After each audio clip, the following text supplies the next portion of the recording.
Fam, I know you care so much about electoral politics and the general election that's coming up. I know you care so much I about. was just going to tell you, I'm so surprised you even brought this up. Whenever, I was on JB Flaunt's show the other day, and he was talking about some domestic issues about how the government was like, proposing people. It's great that people are going back to work and they're 70 years old. And the newscast was talking it like that. I was like, actually, that is a very good domestic issue to bring up because, like, that doesn't happen here in Russia. And, we got into talking about foreign policy, but I realized how completely distant I am from the domestic issues. And it doesn't mean that I don't care. I still hear about it. I still look at it. But when it comes to electoral politics in the US, and just like when people think it's going to matter for the rest of the world, it doesn't. And they really don't care about it here as much anymore. Because they know that shit is not going to change no matter who's president. And that is a very solid belief overwhelmingly here. Like, people can think, oh, Trump might be, a saving chance. Maybe he'll stop the war in Ukraine. But at the end of the day, they don't really think it's going to change foreign policy. Well, people can argue now that Joe Biden is worse on Israel-Palestine than Donald Trump, because Donald Trump says, you had your little war, you got to wrap it up now. You got to wrap it up. Like say it ended. It's a public relations nightmare. It's time to finish it, fam. Wrap it up. And the dude is out there. He's campaigning. He was out there the other day. There was it was a black woman that was part of a press conference, and she was yelling some stuff to Donald Trump, say, "We got you." And he's like, "Can I get a hug?" And then he hugged her, and it was like a cool moment. And everybody's like, "Look at that!" And then later on, he went to Chick-fil-A and ordered 30 shakes for the Secret Service and the staff over there and stuff. So, as fugazi as it might be, he's out there campaigning. Joe Biden is not. Somebody else who's campaigning, but only campaigning to a certain crowd, is Dr. Cornel West. I think it was inevitable that he has no shot of winning whatsoever. I did wait to see who his vice president selection was going to be. It's somebody we have actually met before in the streets of LA at a Black Lives Matter rally, talked to. Melina Abdullah has been chosen. Now, the reason why I think that he has chosen Melina Abdullah, fam, is that he's realized that, he doesn't have a chance to win. He's not going for a populist vote whatsoever. You wouldn't choose a person like Melina Abdullah if you were going to do so. However, just like I said in the very beginning, when I was somewhat supportive of RFK, which I am far from that ultra Zionist, I should have listened to Fiorella and Vanessa Billy and other people who had said, this is no good, Misty Winston being one of them, because he showed his true colors, on October 7th on that day. I think that's when a lot of people went, boom. We might have thought that there was a plan, a political advantage, a reason why he was running, because there was going to be discussions brought to the table that never could be brought to the table. And unfortunately, that position on Israel-Palestine that he's still gone forth with has now ruined everything else he could talk about, not just his COVID situation, his stance like that. I was looking forward to him talking about GMOs and our food supplies, our water, an actual sensible conversation on how we treat Mother Earth and all the companies, and he's gone after the CIA, and it's all thrown out the window, right? So now that echo chamber is so small, the people he can reach is so small. He's the anti-establishment movement. He fractured it right in half. But when you look at what Cornel West is doing, I think Cornel West is doing the same thing. Okay, I have no chance of winning. How many ballots am I going to get on? Maybe nothing significant, but let's do this.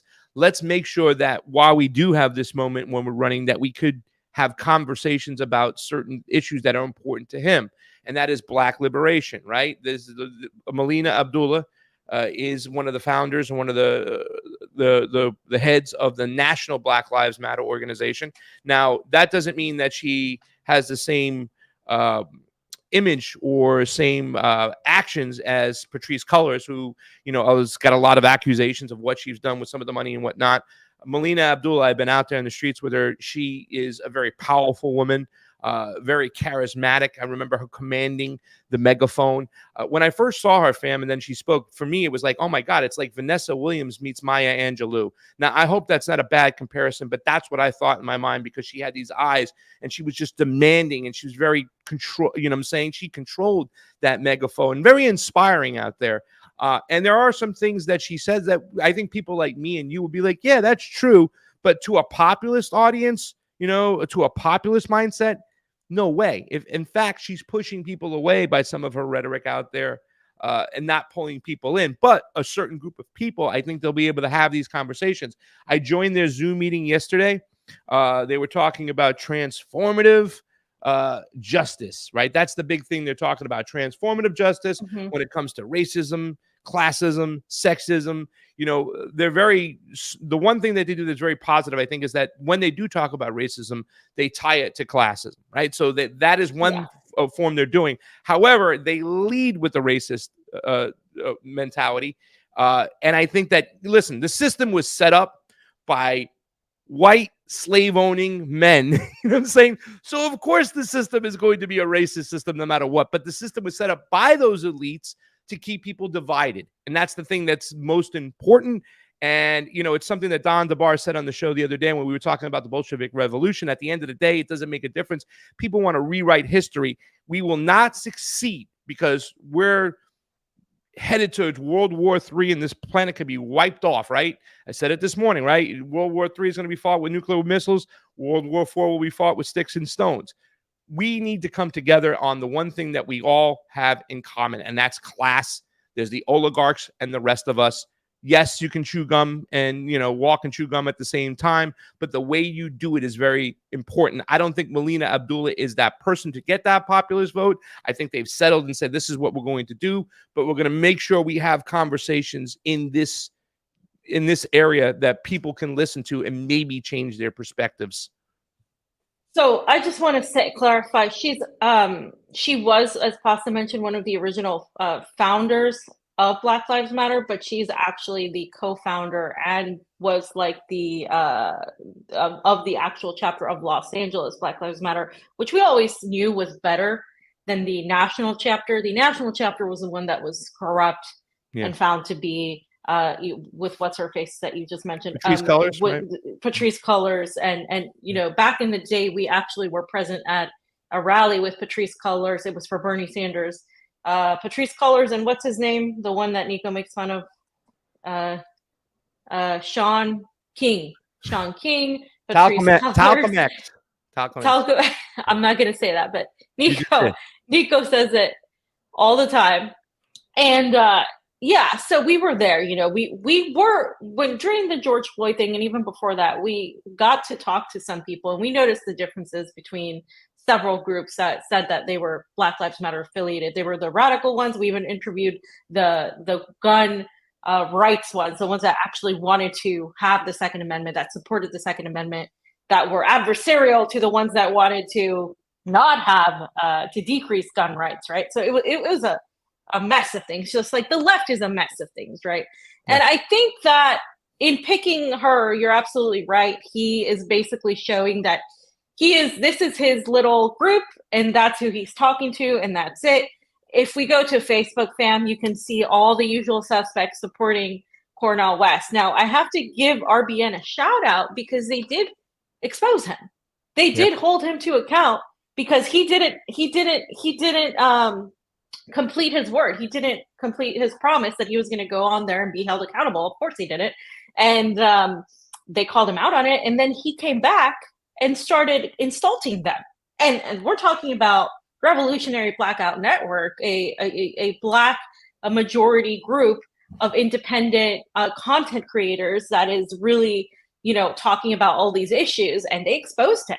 So this isn't even about being anti-Cornel West. And somebody in the chat said, well, he's not a warmonger.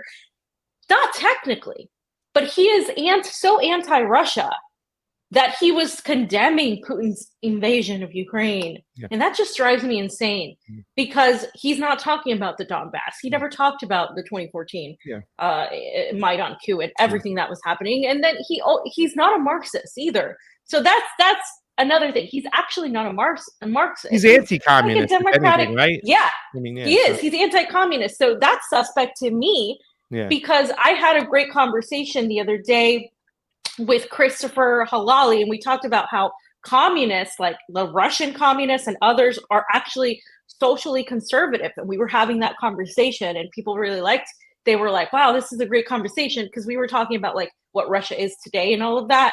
And it was like, it's just this little Western contingent of like, socialists, democratic socialists, they're just liberals. And they still support the establishment in one way or another.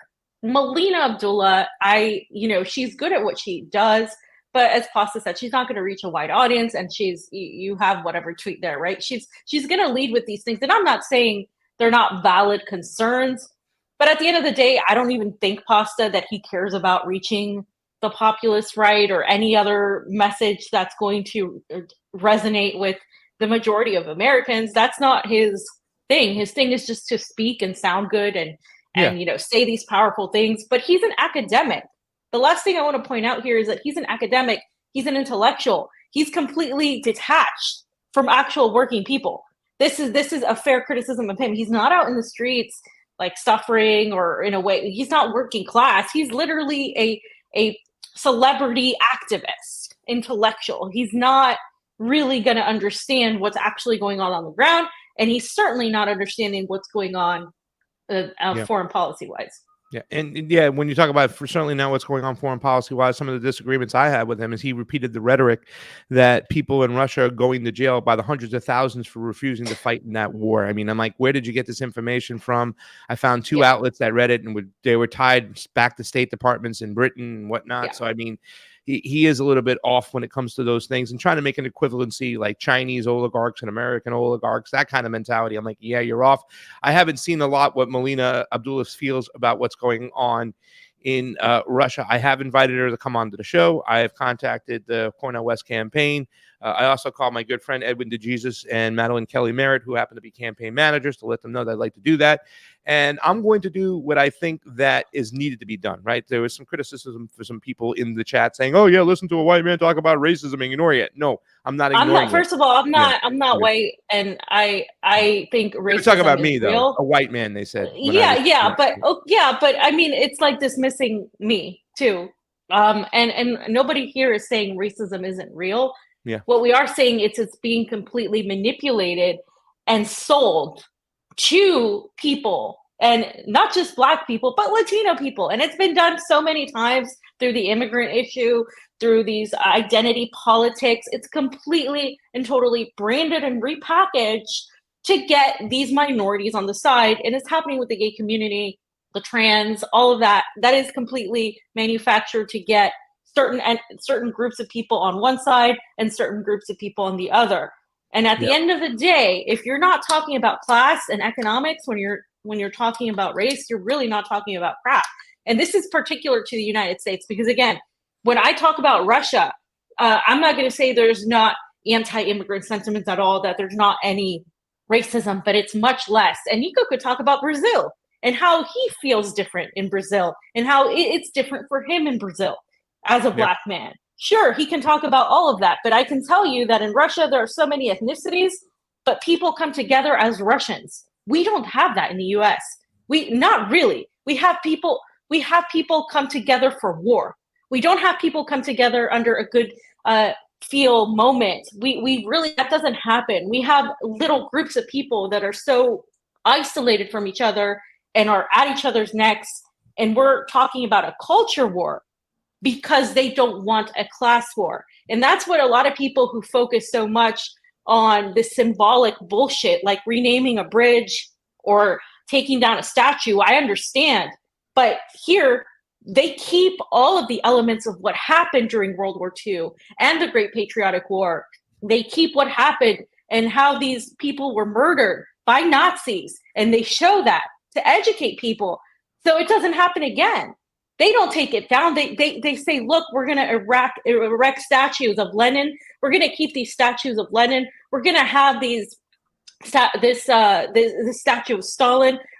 Why? Is Russia communist? No. Did they take it down? No.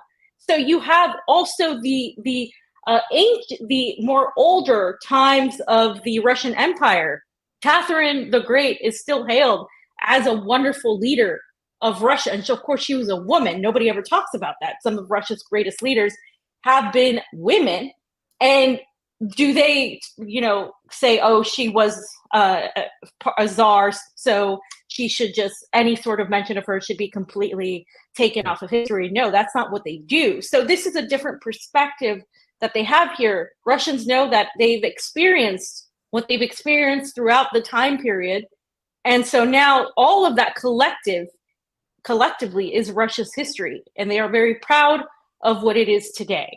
And so that's what we have to get to, but we haven't gotten there yet in the States, I think. Yeah.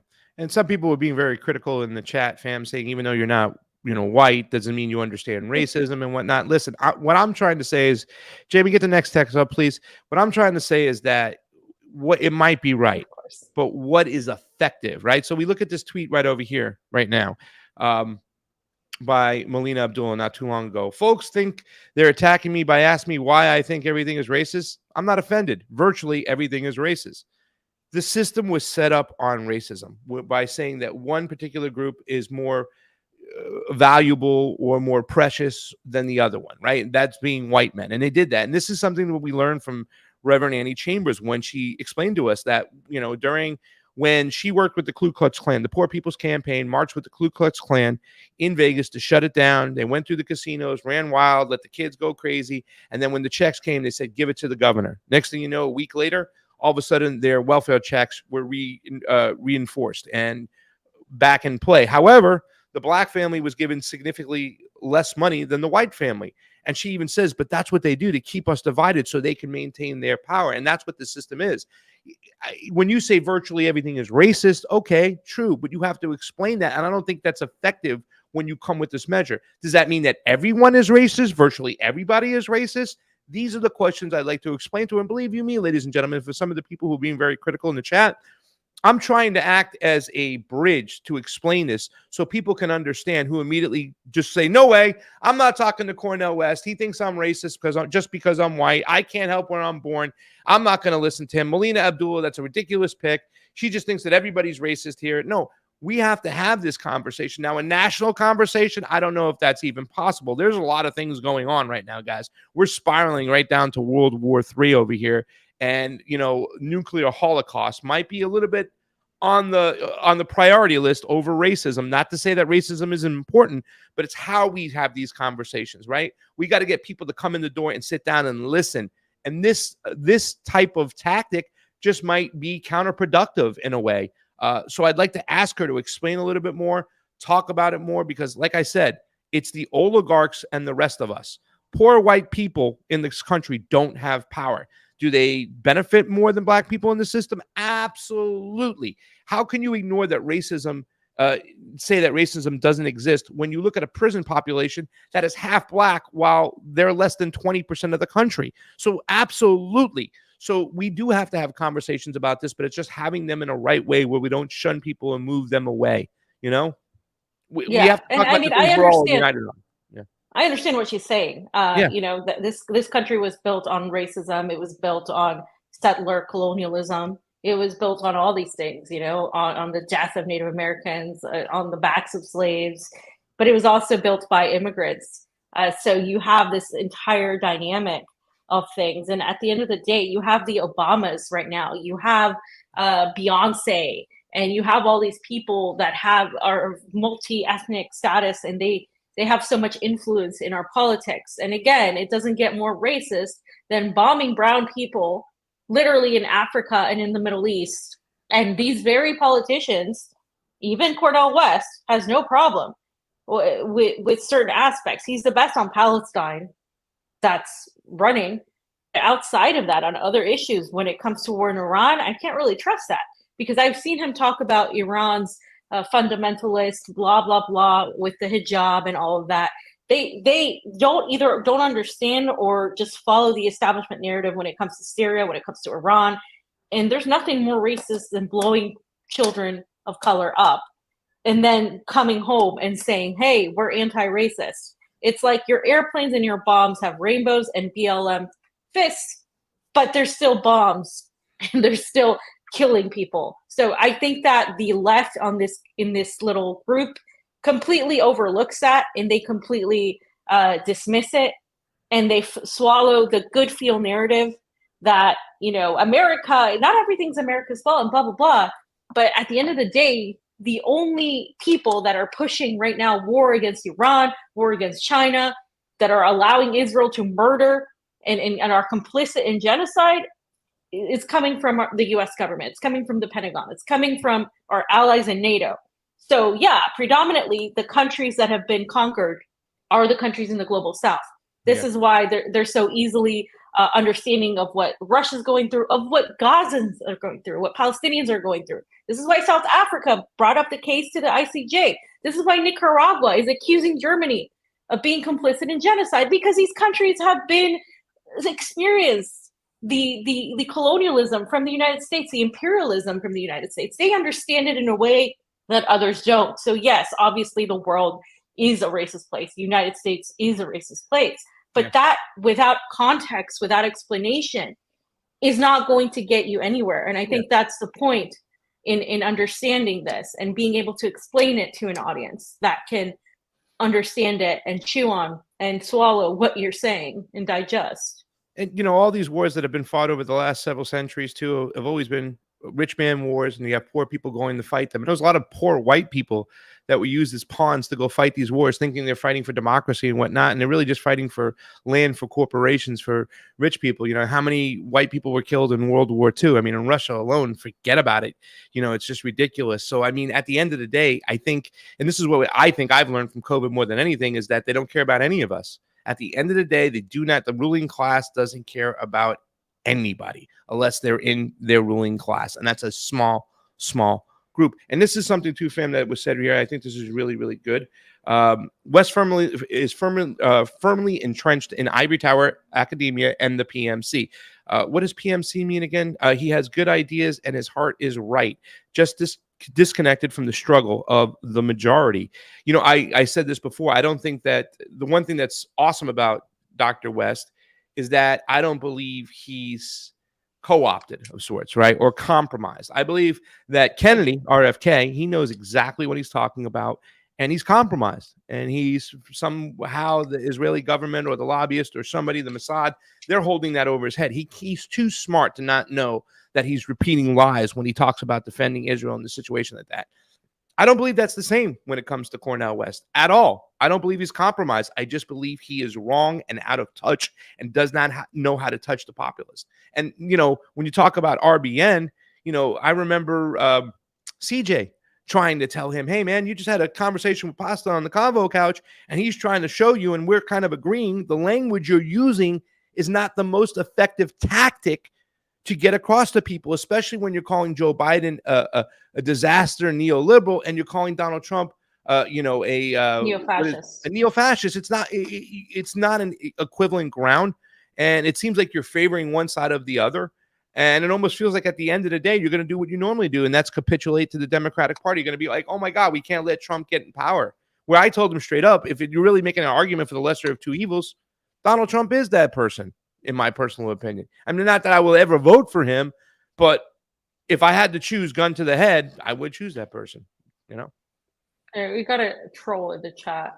We have many trolls in the chat, fam. Talking about the Muslim people and yeah, you know, what does PMC stand for? PMC? I don't know. Pasta more cheese. There you go. Thank you, Nick. Maybe. No, I haven't heard that word. Yeah, I can't remember. I heard it when we were out in the I heard it when we were out in the field, the Bernie Sanders diner and stuff. It was definitely a word used by the social justice warriors. I just totally forgot what it is. So, professional managerial class. There it is. There it is. Yes. Yeah. Anyway, so that's that. I mean, Cornel West isn't going to get any support outside of his circle. So that's what I normally meant. It. Yeah.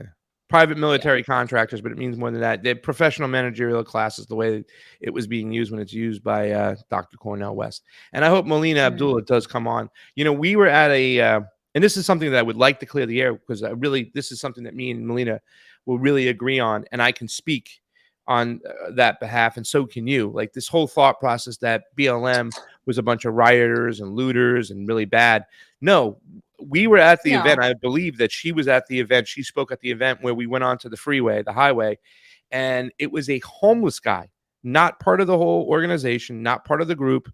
You know, the BLM organizers were always about, we're going to march peacefully and then we're going to go home. In fact, we found other groups that say, no, we're not going to go home. But it was never the Black Lives Matter organizers that said, trash the place, fire the place. That could be good or bad. Yeah. Because to some of them, they were like not radical enough, right? Exactly. So they didn't want, you know, so they weren't, majorly, even the more radical ones, they weren't trying to start anything. It's usually what we discovered was agent provocateurs, people who wanted them arrested. Or angry homeless people for this case. The guy who came over, I mean, he came right out of Skid Row. I saw him come from that area on a skateboard, joined the rally, picked it up and started walking. And you can see he was just mad. He threw his skateboard through the back of a highway patrol's vehicle. And you know, that's one thing on the freeway, because they had shut down the freeway. And so many people, the rhetoric was, look at these Black Lives Matter people. They have no respect for justice. They have no respect for the law. They have no respect for the citizens. I'm like, that was not a Black Lives Matter freaking activist over there. That you know, Melina Abdullah was there, and she'd always say that they didn't encourage anybody to do anything violent. In fact, when a lot of people, once again, you're looking at people looking to take advantage of a march or whatnot, would kind of join the crowd and go in and try to break into stores and loot the stores. There were a lot of Black Lives Matter activists that joined the groups that would say no, and they would try to stop those people from going in there. So there is definitely, you know, a lie out there that these guys, the Black Lives Matter rallies, were violent and tried to burn down the cities and whatnot. Now, listen, I've been in rallies too before where I saw, you know, people try to join the rally and try to film it, you know, conservative people, you know, poking the bear and stuff. And I saw some of the people in the Black Lives Matter rallies lose their cool a little bit. We kind of know some of these people, fam. They were friends of ours that would lose their cool. And we're like, what are you doing? Keep your cool. Don't let these people bother you. Stay on message. Stay on course. But to act as if it was a Black Lives Matter rally or the people and the organizers that insinuated the burning of these buildings is just a flat out lie, because we've been to dozens and dozens of rallies and it's just not the case. And I'd like Melina Abdullah to come on and set the record straight there. Yeah, and again, like the national chapter really did a lot of disservice to a lot of people who weren't necessarily connected to it. You have the national chapter obviously being connected to Soros, you have and funding and all of that. But again, people who only look at the macro and don't look at the micro miss out a lot of things. And I see this happening all the time on YouTube and with a lot of so-called analysts. You have to actually go to the places and look at like the individual people doing things and not just at the macro chapter, because there were some chapters that actually, you know, try to bring awareness of the economic issues as well.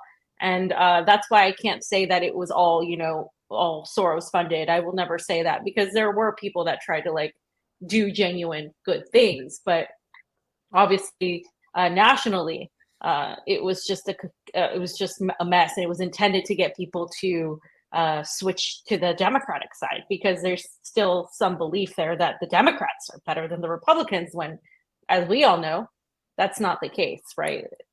One and the same. And it's just it's a big co-option, right? The majority of the people out there that went to that rally were, you know, they felt that their lives were not, you know, were more at risk than a white person's life. And that's the reason why they were out there. And they wanted to get that message out there. You know, when you hear people say, and I have friends of mine who say, well, the same people who funded the Black Lives Matter rallies are behind the Palestinian rallies now, and to try to taint it that way and say, oh, this is just, you know, Soros operated. Listen, you're going to always have people who, you know, try to co-opt the situation, try to weaponize and take advantage of it. But the majority of the people that at these rallies are genuine people who just want change in America. And that's the truth about it. And I will always stand by that way. That's something that me and Ford Fisher have heavily agreed upon, and people don't understand that. It's like, no. You might have, you know, people in there trying to take it, co-opt it, and weaponize it. And that will always happen on every single side. But the majority of the people at these rallies were genuine, and they had a point to make. And just like the Palestinian rallies, it's like they weren't pro-Hamas. They weren't even pro-Palestinian. They're mostly anti-death. They want the bombing and the murdering to stop. That's why they are out there in the streets, for that reason. So please. And you could say that about January 6th and the people that went out there. The majority of them felt like they got cheated. Absolutely. Because they did. And so they went out there and they were like protesting what was going on. And of course, then a smaller group of people got, you know, whatever, went in there and did all they did. But of course, it wasn't like a coup like the media tried to portray it. It was an FBI induced psyop, as sorts, as we pointed out, literally the day of. And so, again, like, you can't, you know, Niko had a really good tweet about the surveillance, the people wanting to censor the Republicans wanting to censor any talk about what that says, quote, death to America, right? And they're saying, well, how can you be for free speech if you're wanting to censor that? Like, it's hypocrisy, and there's hypocrisy on both ends of the spectrum, whether it's Democrats or Republicans. I think, believe it or not, they may dislike this, but Democrats and Republicans are closer in the spectrum than they think they are. Yeah.